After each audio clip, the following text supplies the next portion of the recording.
Gente, vamos passar agora então à ortodoxia oriental. Por que nós temos que obrigatoriamente falar da Igreja Ortodoxa Oriental agora? Porque ela vai surgir. Só por isso. Né? Que ano houve a separação da Igreja, que era uma só até esse período aí? Alguém lembra? Quando foi? Não. Alguém lembra assim de cabeça? Não falamos ainda sobre isso. Mas às vezes as pessoas sabem, né? Porque é o grande cisma entre a Igreja do Ocidente e a Igreja do Oriente. Isso foi no ano 1054, então é no fim aqui do nosso período. Certo? É claro que a coisa vai piorando ao longo do tempo, isso não acontece de repente. Certo? Todas as vezes que nós falamos da Igreja Oriental até agora, nós sempre nos referimos a ela como uma igreja só. Como uma igreja unida, né? A Igreja Católica Romana. Era uma igreja só, a Igreja Católica, não romana, a Igreja Católica. Católica e ortodoxa. Porque um problema nessa divisão que houve entre catolicismo romano e ortodoxia oriental é que um ficou com raiva do nome que o outro pegou. Por quê? Porque os católicos não se consideram menos ortodoxos do que os orientais. E os orientais não se consideram menos católicos do que os romanos. Né? Então são nomes assim que cada um roubou para si e que realmente não faz muito sentido, porque na verdade católico não é adequado, porque você tem duas igrejas, não é uma igreja universal. E, na verdade, você tem até mais, porque tem aquelas outras, de outras divisões anteriores. E ortodoxa também não é adequado, porque a ortodoxa oriental não é a única que segue aquela ortodoxia dos concílios. Certo? Não, começou no Oriente, porque todos os concílios foram no Oriente. É interessante isso. É interessante que todos os concílios que valeram para a igreja como um todo, todos eles ocorreram no Oriente. Não sei porquê, né? Mas aconteceu assim, né? Começa já as diferenças entre esses dois lados começam gradativamente. E uma diferença básica é a diferença de língua. A igreja do Ocidente foi migrando para utilizar o latim e a igreja oriental permaneceu com o grego, né? Permaneceu com o grego. Então alguém já disse que os dois lados não conseguiam se entender porque eles não conseguiam se entender. Captaram? Porque para os romanos parecia que os outros estavam falando grego. A igreja oriental, a igreja ortodoxa oriental, ela gosta de se intitular como a igreja dos 7 concílios. É fácil de lembrar dos 7 concílios, alguns nós vimos em detalhe. É fácil de lembrar o que eles trataram. Niceia e Constantinopla, os dois primeiros, trataram da Trindade, doutrina da Trindade. Principalmente, tem outras coisas subsidiárias, mas para a gente lembrar a principal coisa que foi definida ali, né?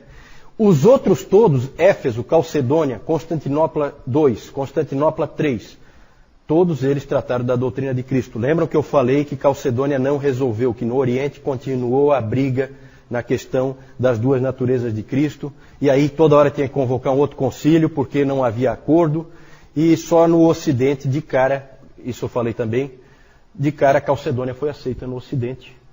Né? Cristo tem duas naturezas, a natureza humana e a natureza divina, independentes na mesma pessoa. E por último, o último concílio, Niceia II, em 787, tratou dos ícones. Depois nós vamos falar disso. E aí a gente tem uma primeira característica. A Igreja Oriental, ela se considera a Igreja dos 7 concílios porque eles são extremamente cuidadosos em nunca modificar nenhuma decisão de um concílio. Então essa é a primeira característica da Igreja Oriental. Gravem isso na cabeça. Ela não muda. Ela não muda nunca. Ela é sempre igual. Isso foi crescendo, eu já falei para vocês que eles achavam que os ocidentais pensavam demais, iam longe demais. Eles não, eles sempre defenderam o mistério, uma coisa assim, só que eles ficaram tão no mistério que não evoluíram mais nada. Então ela não muda, ela é sempre igual. Os teólogos da Igreja Oriental, todos os pais, ela compartilha com a Igreja Ocidental até Agostinho. Até Agostinho. Porque Agostinho é do Ocidente. A Igreja Oriental não reconhece Agostinho. Certo? Agostinho já é um teólogo do Ocidente.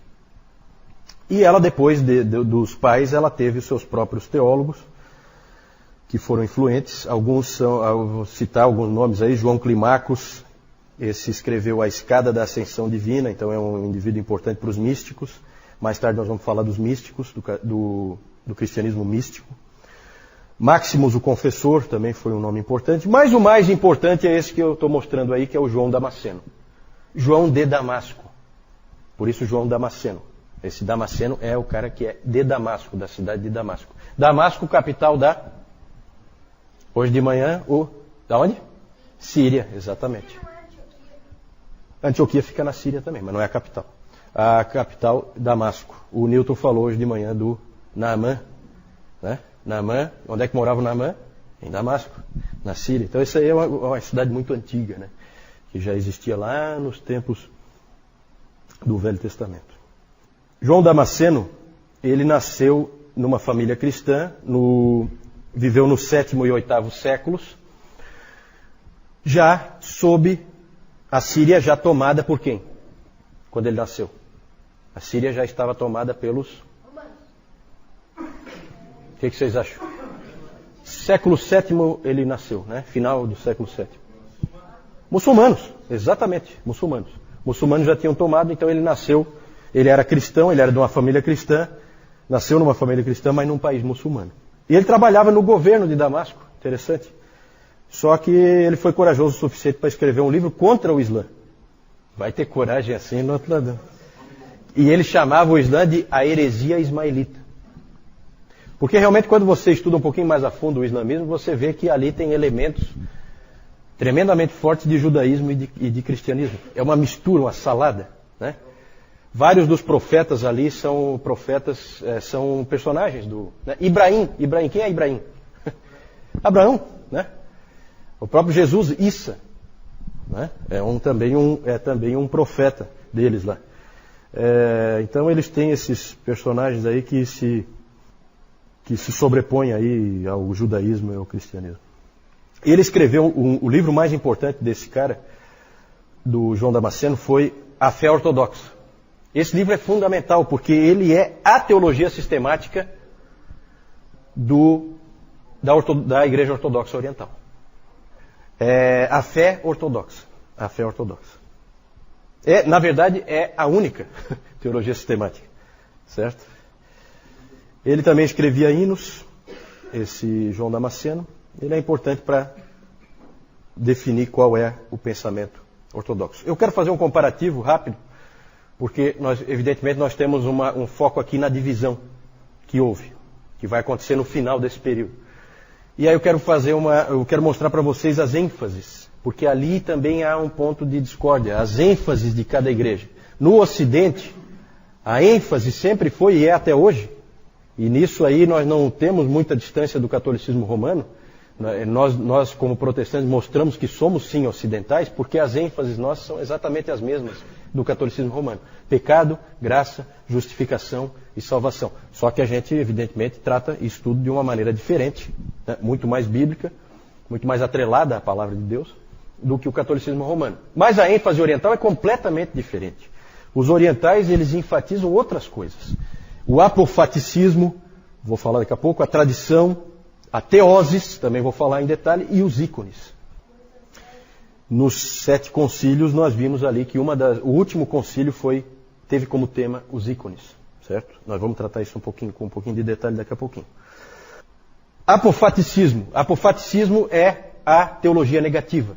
Lembra que eu falei já do Dionísio, o pseudo-areopagita? Ele trabalhava essa teologia negativa.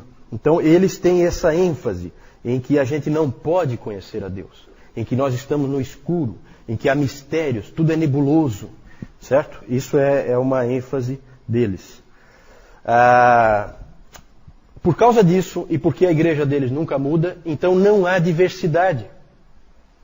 E o Ocidente, vocês eu acho que conseguiram perceber, só pelo que eu mostrei ali do Radberto e do Ratramno, tendo uma controvérsia dentro do mesmo monastério.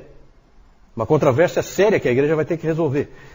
E o Gottschalk, por exemplo, vindo trazer Agostinho de volta, e a igreja dando... Né? Então há uma diversidade gigantesca na igreja ocidental. Sempre há teologias lutando.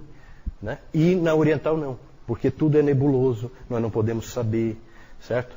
E aí então tudo fica como sempre foi. É bem diferente. Então, teologia negativa. ênfase no mistério e na sombra em vez da luz. Tradição. O Ocidente também valorizou a tradição. Só que, como eu acabei de falar, no Ocidente fica essa coisa, toda hora aparece alguém que questiona a tradição. E diz, não, isso não é assim, isso deveria ser assado. E vai aparecendo esse tipo de conflito. No Oriente, jamais. A tradição no Oriente é diferente. Para eles, a tradição nada mais é do que a voz do Espírito. E eles dizem que em cada um daqueles 7 concílios repetiu-se o Pentecostes. Por mais que houvesse problemas ali, dificuldades, por fim o Espírito Santo tomou conta daqueles homens e o que eles decidiram é a palavra do Espírito Santo. Então vejam que é uma ênfase completamente diferente que nós não temos aqui no Ocidente. Nem o catolicismo romano, nem o protestantismo. Certo? A tradição deles é diferente e está em pé de igualdade com as Escrituras. Claro que se é uma repetição do Pentecostes e é o Espírito Santo falando, evidentemente que o Espírito Santo escrevendo ou falando agora no concílio, dá no mesmo. Sendo ele, a autoridade é dele. Certo? Então é assim que eles veem. Alterar uma decisão dos concílios, então, seria como alterar as Escrituras para nós. E por isso eles não alteram. Entenderam? É fácil de entender, né? Se a gente estuda um pouquinho e a gente simplifica, assim como eu estou simplificando aqui, a gente começa a entender um pouco o porquê de cada coisa. Uma coisa está ligada na outra. Certo? Mas vejam que é completamente diferente. Né? Já dá para ver que mais cedo ou mais tarde ia dividir, ou já estava dividido. Essa que é a verdade, já estava dividido. Não formalmente, mas estava dividido, porque pensam totalmente diferente. A revelação não é somente pelas Escrituras e muito menos através do Papa. Eles não têm Papa. A revelação é por meio da Igreja. Eles sempre pensaram assim. É a Igreja.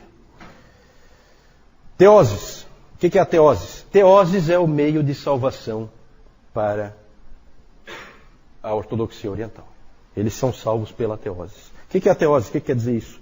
Significa uma palavra que significa deificação. Deificação. Atanásio disse o seguinte, Atanásio é fundamental para a ortodoxia oriental, tá? Atanásio disse o seguinte, Deus se fez homem para que o homem pudesse tornar-se Deus. Para eles isso é muito importante. Você vai aos poucos sendo transformado à imagem e semelhança de Deus. E nós temos um texto bíblico que mais ou menos puxa nessa direção, né? Qual é? Alguém lembra? Um texto bíblico que puxa nessa direção, de que o homem vai se transformando ou é transformado em Deus, como Atanásio colocou aqui. Deus se fez homem para que o homem pudesse tornar-se Deus. Não, é aquele do 2 Pedro 1,4. Né? Alguém abre aí para nós, 2 Pedro 1,4? Participantes da natureza divina. Lembra desse?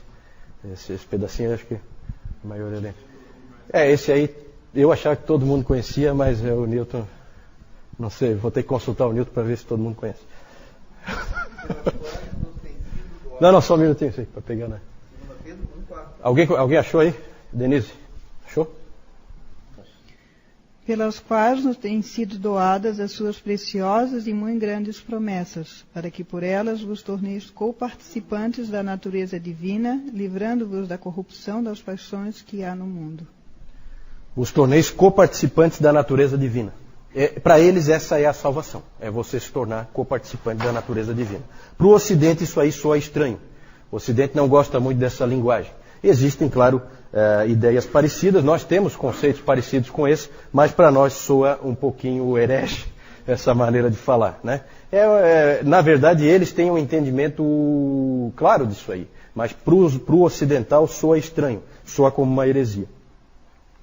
Há pessoas no Ocidente que constroem em cima dessa ideia, geralmente são místicos, mas não é bem aceita normalmente no Ocidente, ela tem uma certa resistência. No Oriente é praticamente o meio de salvação. Vou falar dos ícones. O uso dos ícones. O que são os ícones? Ícones são as imagens de Cristo e dos santos. Quando um protestante vai para uma igreja oriental, na Rússia, principalmente na Rússia, né? Hoje a ortodoxia oriental, o forte dela está na Rússia. Constantinopla não existe mais, chama-se Istambul, e é muçulmano até o último fio do cabelo.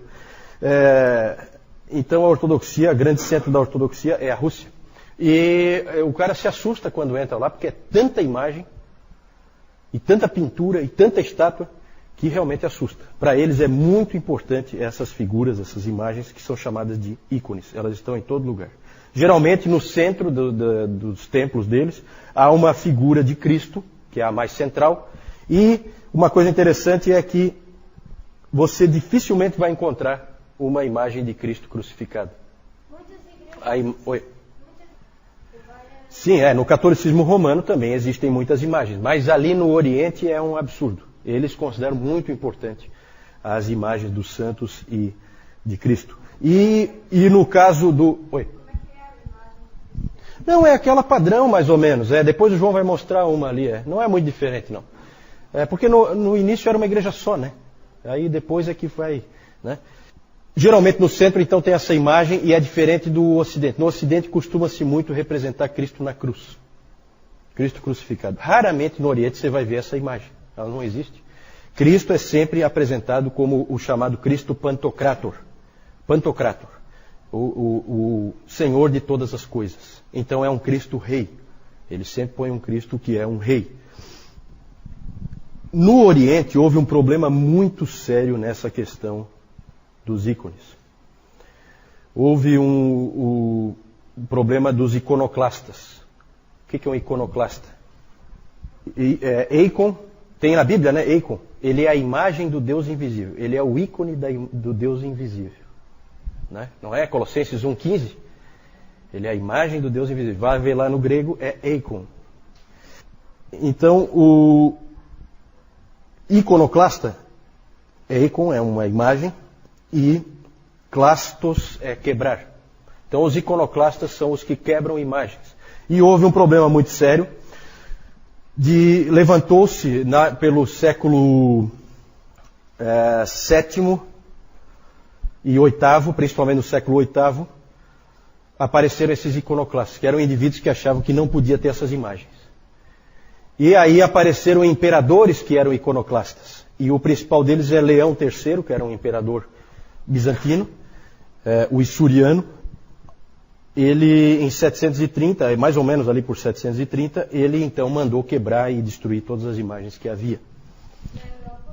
Na Oriental, na Igreja Oriental. Por que isso? Os historiadores estudam isso e eles dizem que os imperadores temiam o poder dos mosteiros. Os mosteiros eram muito poderosos. E eram eles que incentivavam a veneração das imagens, eram eles que faziam as imagens, eram eles que pintavam as figuras, então eles tinham tudo na mão. E aquilo dava poder para eles. Outra coisa que se imagina também que tenha provocado a iconoclastia, o ataque às imagens, pode ter sido, esse violento, né? Pode ter sido por causa da influência muçulmana, que os muçulmanos estavam ali muito perto, e muçulmano não tem imagem em hipótese alguma. Então os muçulmanos achavam aquilo ali, um povo, na verdade, um povo pagão, que tinha templos cheios de imagens, era assim que o muçulmano via o cristão. E aquilo ali era um mau testemunho, né, diante dos muçulmanos, e provavelmente também muitos encaravam aquilo como errado por mero erro teológico, porque a Bíblia não condena isso aí, né? Então houve esse problema dos iconoclastas. Esse problema levou à convocação daquele concílio, o Sétimo Concílio, em 787, para resolver essa questão, para se decidir, pode ter os ícones ou não.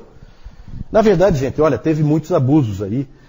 Só para citar um exemplo, o que começou a se fazer era se pegava uma imagem aqui no templo, então tem uma estátua ali de um santo qualquer, e se raspava um pouquinho da pintura dentro do cálice, do vinho, que é para energizar.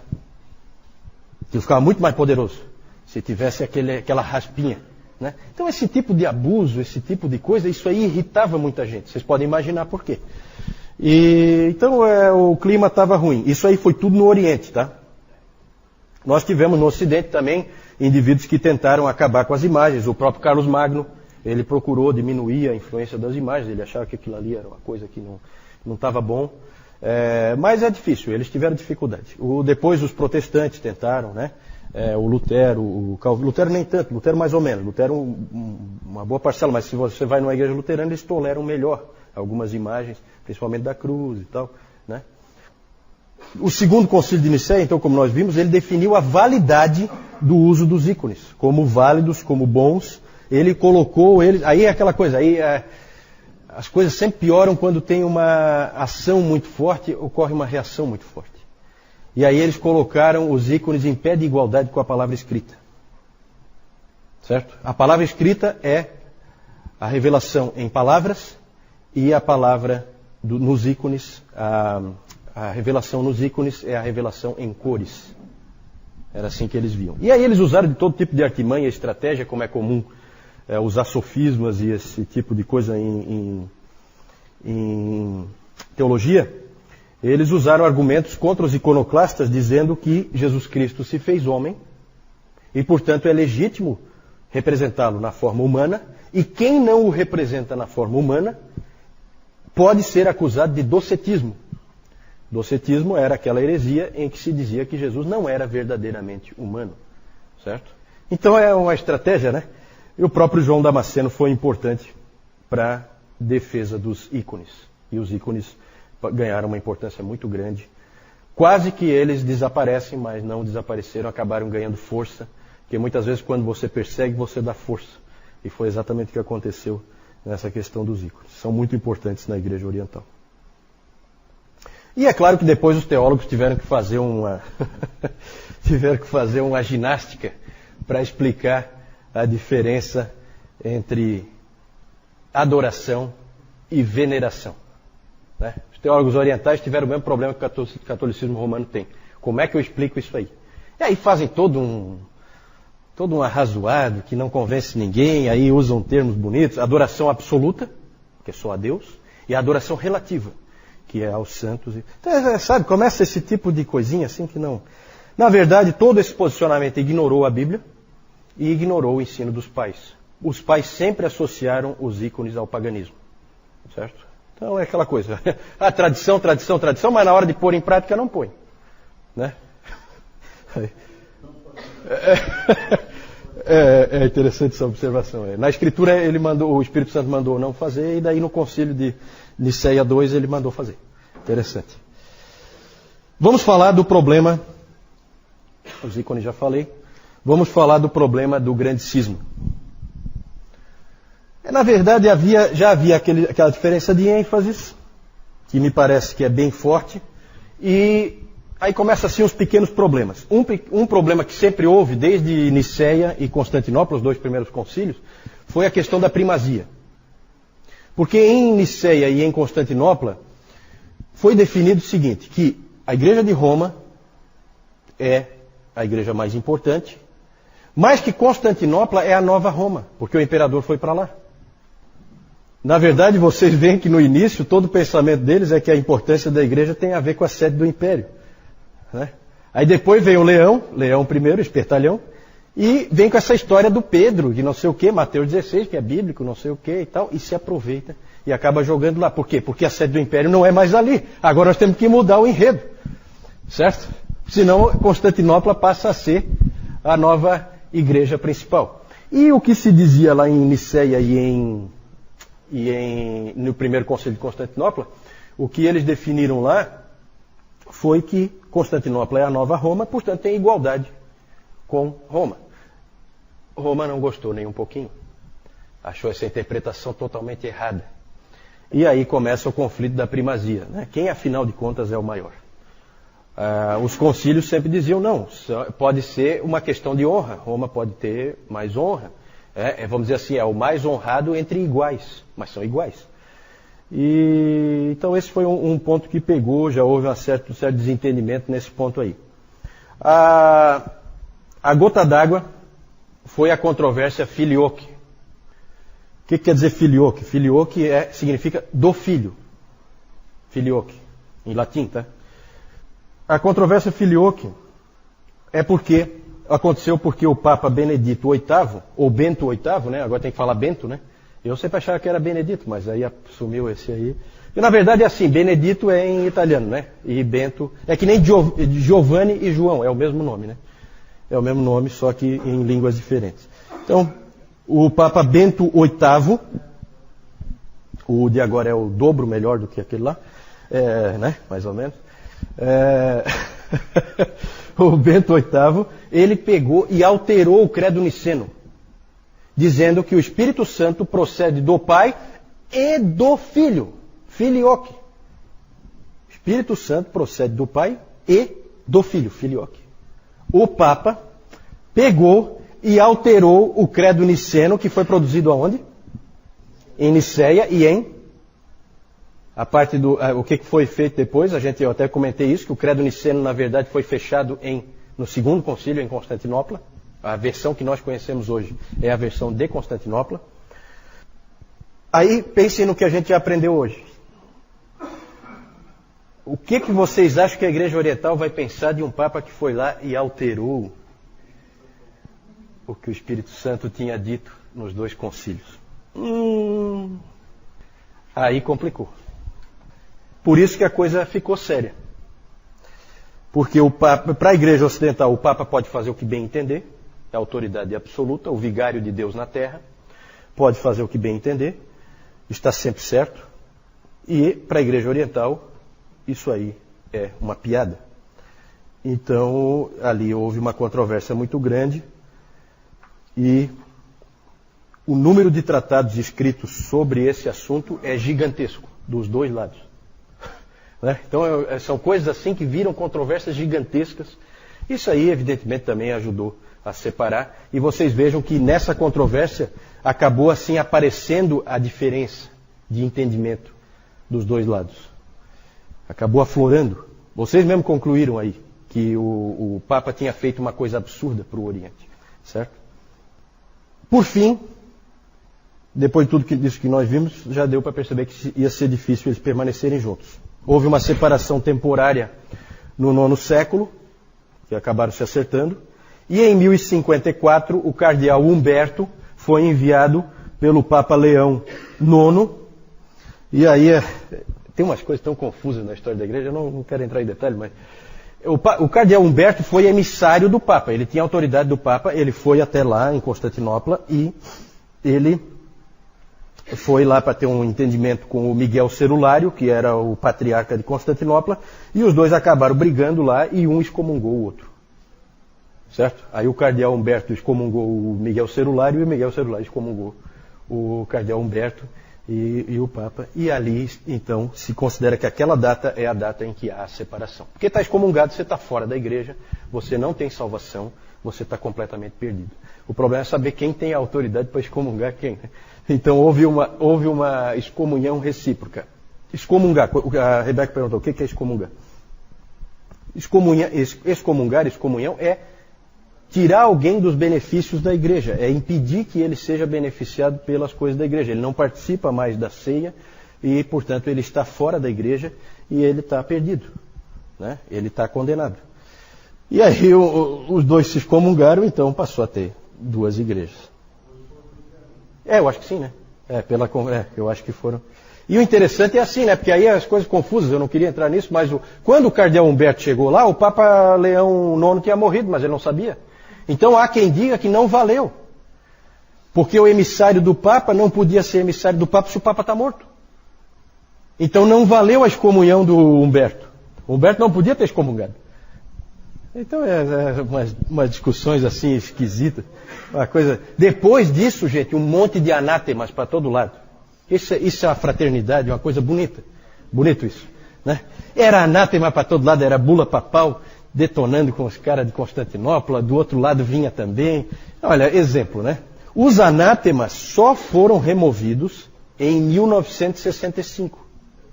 Olha só, gente. Olha só. Quase 1000 anos depois, os anátemas foram removidos. O cisma persiste até hoje. É claro que o ataque dos cruzados a Constantinopla, que nós vamos ver mais para frente, o ataque dos cruzados a Constantinopla foi o golpe final. Ali não teve mais jeito, não tinha mais como eles se entenderem. João. Aqui, como já está dizendo, nós temos a figura de João Damasceno, né? Ele que foi o que escreveu a fé ortodoxa, que é a teologia sistemática, foi a única que existiu lá daquele período oriental ali, né? E aqui, nós temos aqui aquela figura que, como o Juliano explicou, a ortodoxia oriental não via Cristo pregado na cruz, mas via Cristo assim. Tá? Aqui com a Bíblia. Não. E aqui esse significado aqui da mão aqui, ele tem um significado também todo especial ali que eles dão para isso aí, tá? A pergunta da Jussara é sobre a questão do fato do cristianismo ter nascido no Oriente.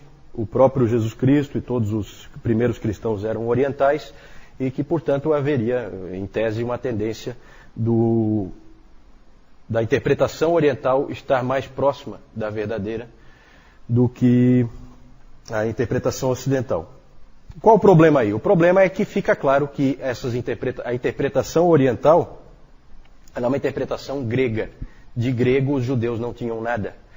Na verdade, eles não eram orientais, eles eram judeus. É bem diferente. A Palestina foi destruída. No ano 70, Jerusalém foi varrida do mapa, e no ano 135, Adriano resolveu acabar o serviço, e espalhou os judeus por tudo que é canto. Né? Então os judeus sempre foram isolados, sempre foram um povo isolado, o próprio Antigo Testamento mostra isso. Então esse pensamento oriental é um pensamento grego. Grande pedra de toque, que cidade dá qual é a cidade que dá a maior luz sobre como deve pensar a Igreja Ortodoxa Oriental? Pelo que nós já vimos. Não. Alexandria. Francisco matou lá. Alexandria. Certo? Esse pensamento é pensamento alexandrino. É pensamento egípcio. Certo? Esses caras foram os mais influentes para a ortodoxia oriental. Né? Então a gente não pode cair nisso aí. Na verdade, nós vimos ao longo da nossa história, nós vimos que é histórico. A explicação para eles pensarem assim é histórica. Eles pensam assim por causa de fatores históricos que foram aparecendo. Né? Inclusive decisões de concílios, para onde que a coisa pendeu. Alguns dos seus mestres acabaram levando numa determinada direção. Então é mais por causa disso aí. Por isso que a gente está sempre vendo aquele texto de Isaías 48, seca-se a erva, cai a sua flor, mas a palavra do nosso Deus permanece eternamente. A grande vantagem dos ocidentais é que eles permaneceram mais perto da palavra, especialmente os protestantes, que realmente quiseram voltar à palavra, já que os católicos romanos tinham ido para muito, mas muito longe da palavra de Deus. Né? Então, graças a Deus, porque a palavra de Deus permanece eternamente e é a nossa rocha. Né? E ali a gente vê que não tem nada disso aí. Quando a gente pega a palavra na mão, a gente vê que ela é bem direta, não tem esse mistério todo que eles falam. Não é assim, não é a teologia negativa. Paulo pega e descortina tudo. E abre, e revela, e mostra. Claro, sempre por orientação do Espírito Santo. O Espírito Santo está revelando, ele está abrindo, descortinando. Né? Então, na verdade, aí eles estão indo por um caminho perigoso.